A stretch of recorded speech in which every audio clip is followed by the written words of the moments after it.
Hello and welcome to another video. So I apologize in advance about the lighting in our setting today, but I have come to you with a word from my study last night, and I was just studying for myself, just reading the scriptures for myself, and this morning I feel as though I'm going to bring this word to you. Okay, so you guys know a lot of my backstory. Even though I don't know a lot of your backstory, I am really I know that because you're here, because you tune in and listen, that your backstory looks a lot like my backstory, that you relate with my story somehow. That's why you're here. Now, some of you might be here to be nosy and move forward, okay? But those of us that are here, because we truly desire to move into the next stage, the next phase of what God has for us, I pray that this word blesses you. So I'm actually in Genesis, and it's crazy because I had been reading this scripture for the last, let's say, 2 or 3 days.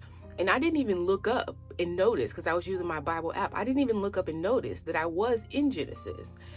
Even though it's crazy because this is a story that I absolutely love. But it goes to show you, just because you love the story, that don't mean you studied the story for yourself. So I began to study this story. You may have heard of this story before. It's a story of Joseph's life. And because of the time and the space they were in and the just specific things that God has been highlighting in my life, I felt that Joseph's life was a good life for me to study. So in studying Joseph's life, I came to the end here of the passage of scripture where, so just give a backstory if you don't know the story. Joseph was he was the youngest child born to his parents, but his parents were very old in age. So he was sort of like their special child. And if you're a parent, you know, not special in any other sense other than God has highlighted that there's something different about this child than your other children. Maybe it is that they're kinder, that they're more, you know what I mean? There's just something different about them. Maybe God has given them a specific gift that they haven't really figured out how to work it, but there's something specific that God is going to use within them. Joseph was that for his parents, and because he had a lot of other brothers and they saw that he was that for their parents, they really didn't like him. And he was a dreamer. He would have these dreams. He would share them with his brothers. One of the dreams specifically that he saw, like that he shared, was, hey, I saw y'all bowing down to me. Like, I had on this robe, basically I was royalty, and I saw you guys bowing to me. And he was just sharing the dream because he understood that these dreams were from God, so this was good. He wanted to share with them the good news. They didn't take it as good news. They took it as, oh, he think he gonna rule over me. So long story short, they sold him into slavery. One of the brothers tried to get them to not sell him into slavery, but they sold him into slavery anyways. He ends up in prison. In prison, he is interpreting the dreams of the people in the prison. Now, remember, I did talk for you guys a while ago, telling you about people interpreting your dreams. Joseph before he began to interpret the dreams, he says, who can interpret them but God? And I highlighted that in that video, so I won't go over that here today. But he told them, hey, I don't know what your dream means, but God does. So surely he will let us know what this dream means. So they told him the dream, he interpreted. He interpreted both of the dreams correctly. Both of the people end up leaving the prison. One got beheaded, as he said that's what the dream meant, and the other went into the palace, as he said that's what the dream meant. And he told the one who went into the palace, the cupbearer, hey, remember me when you go there. And it's crazy how sometimes you do something for someone and it was at your expense, and they'll forget you, they won't remember you. But God, because in a due season they must remember, because he wasn't sent there by his brothers, even though it seemed that he was. He was sent there by God. God created an opportune time for him to be in the prison and this to take place. And just think of, come with me here. Think of the opportune time that exists, because it was 3 days after the gentleman had the dream that they left the prison. So if he would have been 3 days too late to the prison, if his brothers would have been 3 days too late in selling him off into slavery, if he would have been 3 days too late in telling them this dream that he had and what it meant, he would have been late to the place that God destined for him to be. And some of us, we're so afraid about what people will say about us. We're so afraid of the outcomes if we tell the truth, if we profess what it is that God is saying, that we miss our 3 days. So he gets sold into slavery. Like I said, he's in the jail. He tells the people his dream. 2 years pass and he's in the prison, and the guy doesn't remember him. And finally, again, God. If God spoke a word, it won't return to him void. It is going to accomplish the thing that it's set off to accomplish, period. It might not look like what you think that it should look like, but it will accomplish that what he said it was going to accomplish. So 2 years pass, and they come back and they say, hey, the cupbearer hears the king say that he had this dream, and because he's a cupbearer, he's in close proximity to the king. This God's plan for the cupbearer to be in the prison at that time.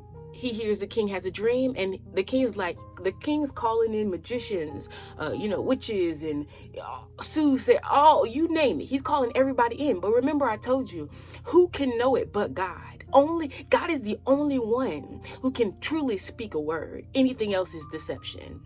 So none of them, and they will have their limits. They said, baby, I don't know what the dream means. I can't help you. And the cupbearer says, hey, I remember this gentleman who was in the jail with us, and he interpreted our dreams correctly.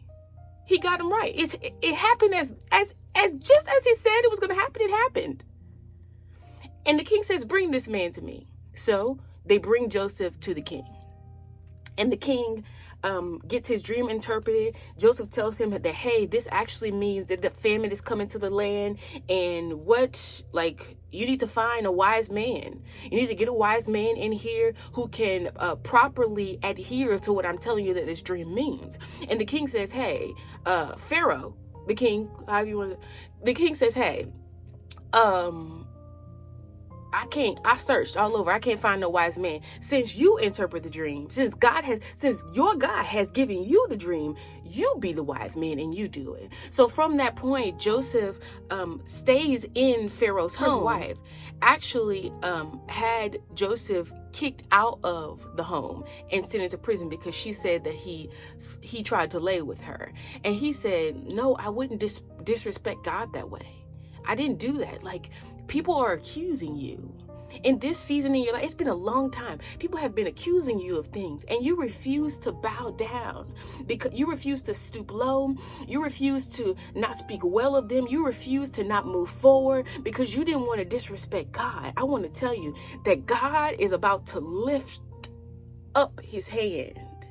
He is going to lift up his hand, and you are about to see the glory of the Lord on your behalf.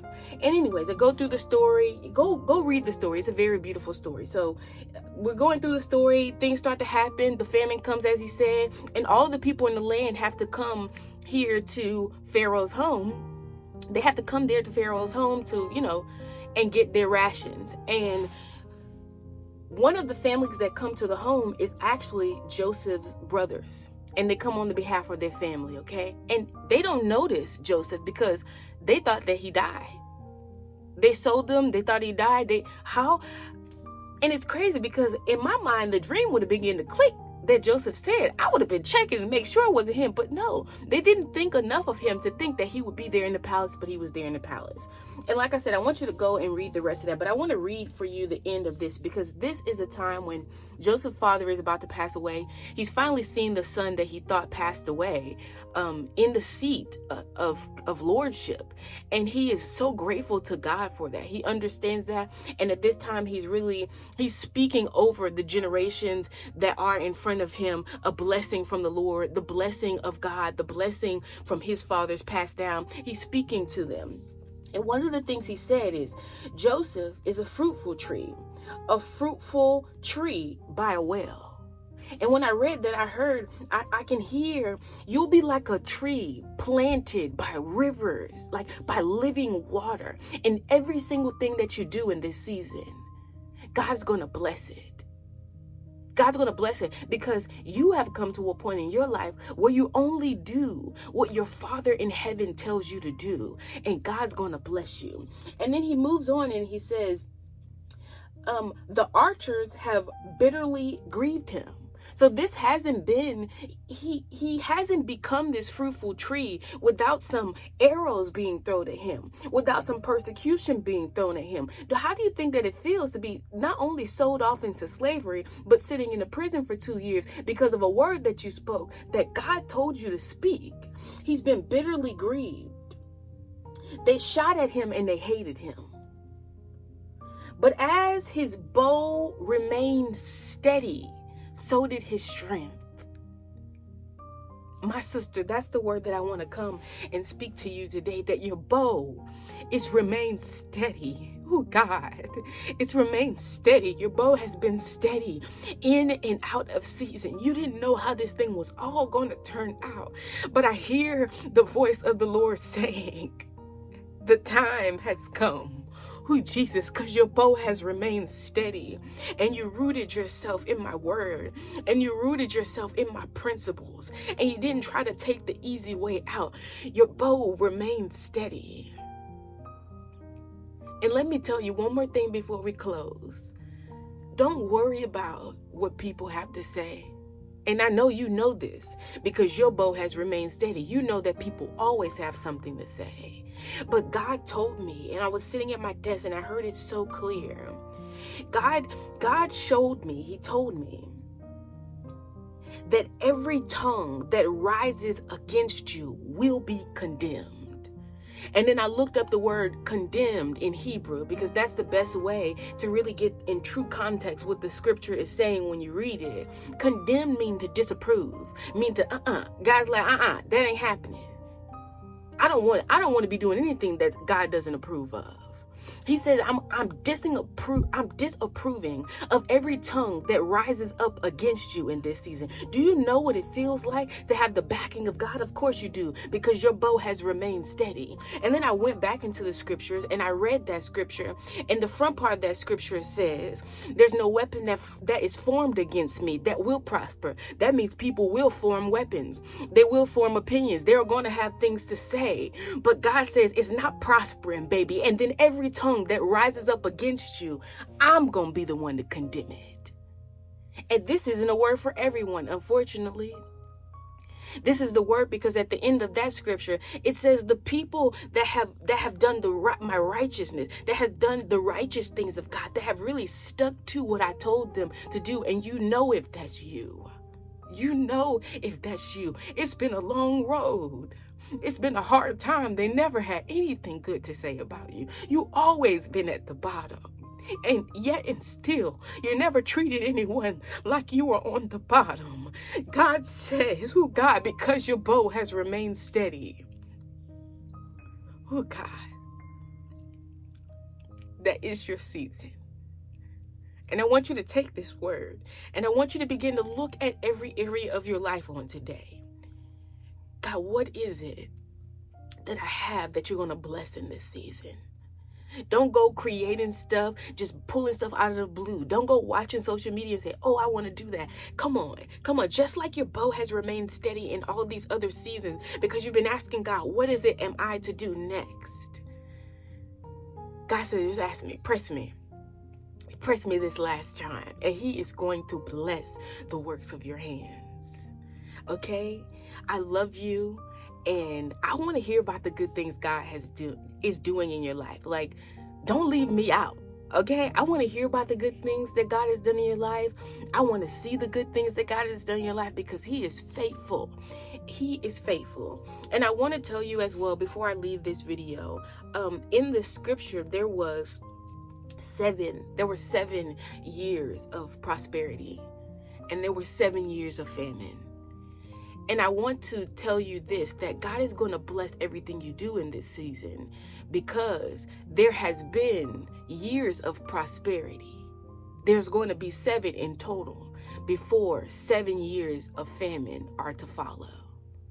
Okay? So when you do these works and God starts blessing them, and you start getting money and you start garnering resources. I'm going to link the video, but I want you to be very strategic in how you handle those resources, in the things that you put aside, because God isn't blessing you just so you can walk around and scream that you're blessed. He's blessing you for a reason. He blessed Joseph. He put Joseph in position so that Joseph could bless his family. And if you look back at this scripture, he blessed his family. He did a whole generation's work through one man's obedience. Are you going to be that person for God in this season? Is he going to be able to do a generation worth of work because of your obedience? Can he give you a lane? My God, is he able to give you a lane? Is he able to say, hey, Tanzania, I want you to get the lane of childcare. I want you to do it. I'm going to put you here in this place, and I want you to work this lane. What lane has he given you? And can he trust you to do a generation's worth of work in this season? Can he? I believe that he can, because I believe your bow has remained steady, and God is so faithful. He's faithful. He's a faithful father. He is a faithful father. He's a faithful father. Okay? As always, if you have a question, ask a question, and I'll see you in the next video.